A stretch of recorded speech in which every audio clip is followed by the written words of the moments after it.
Does this song sound familiar to you at all? Maybe not the song itself, but parts of the song, the way it sounds, the way it makes you feel. Don't worry, this is intentional.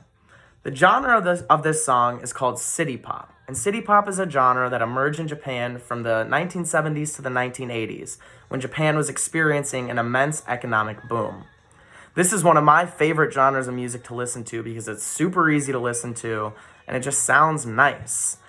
What I want to do is share with you the significance of this music by delving into Japan's history and exploring the historical significance of what city pop is, and breaking down a city pop song into the elements that make it what it is.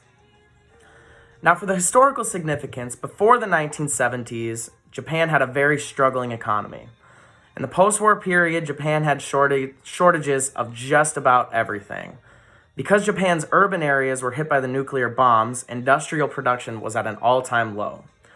By the mid-1970s, Japan's economy and day-to-day lifestyle began to recover steadily and with strength. People were rejoicing in the economic boom, with the stock market hitting its absolute peak in Japan in 1989.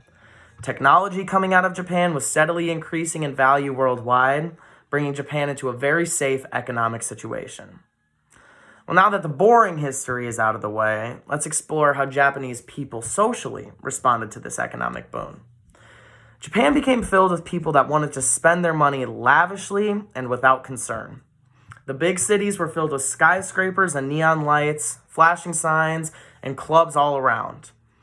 While these images are very distinctly Japanese, painting the picture in your head of what you'd expect a night out in Japan being, Japan borrowed many of these things from America in its race to industrialize and improve the country.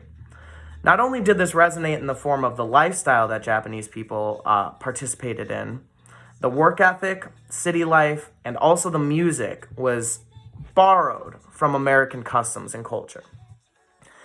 Japanese rock musicians often sang in English to outreach to a much broader audience. Now, this form was broken in the year 1970 by the band Happy End when they released an entire folk rock album sung only in Japanese. This was a completely new idea for people in Japan. It was a completely new type of music to listen to that blew up.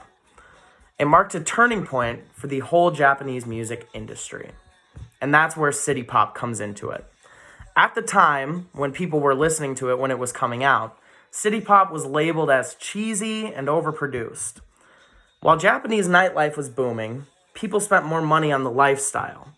City pop as a style of music also became part of this lifestyle.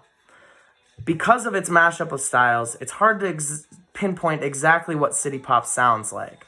Many people argue that it's more of a feeling than a specific genre.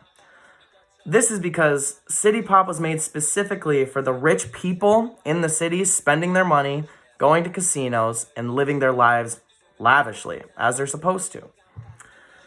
Now, breaking down the music part of city pop, it drew from jazz, R&B, rock, folk, pretty much any genre of music you can name, city pop did it.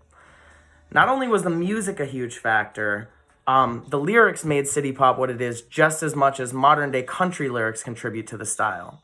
So, to explain, with country music today, there's kind of a general idea of what you'd expect a country song to be and what you'd expect it to sound like. With city pop, you can't really expect it to sound like anything because of the different elements of music that they use. What you can expect it to sound like is happy, uplifting, and it really does give you this urge to go out and spend and live life. But what also made a city pop song wasn't just the music, it was the lyrics. Much like a country song has a set amount of lyrics, city pop songs drew on lyrics that represented happiness and prosperity. Because for so many years, Japan was in such an economic downfall, this economic boom made people want to be happy and spend life and live life lavishly. Female artists especially took this opportunity to write lyrics that were more open and free to what they had done before. They started exploring themes of desire and personal freedoms, and that's what most city pop songs are about. a feeling of nostalgia and better days to come is really what the entire city pop genre is supposed to be.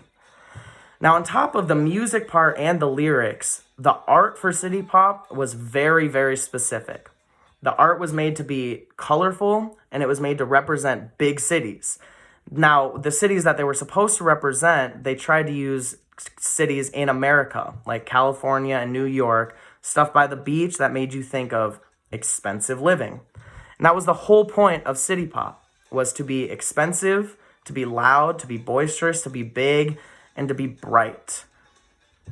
While city pop draws from many musical genres, the lyrics, mixed with the art and the sound, makes city pop more of a feeling than anything.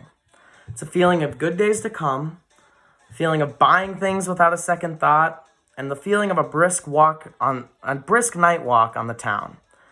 Japanese city pop was made to be felt by the people that consumed it.